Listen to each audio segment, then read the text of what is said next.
Spencer will be talking today about exposures to hazardous material at military bases in the United States. So to start with, Spencer, what is the Superfund program? The Superfund program was started by the EPA in 1980. This is a program that was specifically designed to clean up contaminated areas with hazardous materials throughout the United States. Are veterans who have been exposed to these hazardous materials at Superfund priorities entitled to presumptive service connection for certain diseases? So some veterans are. So the idea here is at Fort McClellan in Alabama and Camp Lejeune in North Carolina, these veterans who served during specific time periods, they are entitled to presumptive service connection for applicable diseases and conditions. What about the rest of the veterans who served at bases that are Superfund priorities?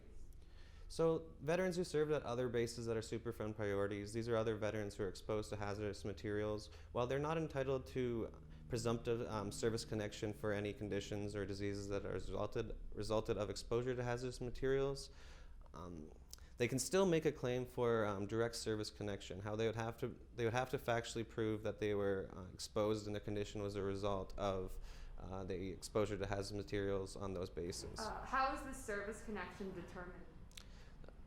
In cases like this, for hazardous material exposure for veterans who served at bases that are Superfund priority sites, the VA will look into what was the veteran's job, how was he exposed to the hazardous materials, and did he personally handle the hazardous materials or ingest the hazardous materials, for example, in cases of lead poisoning in water.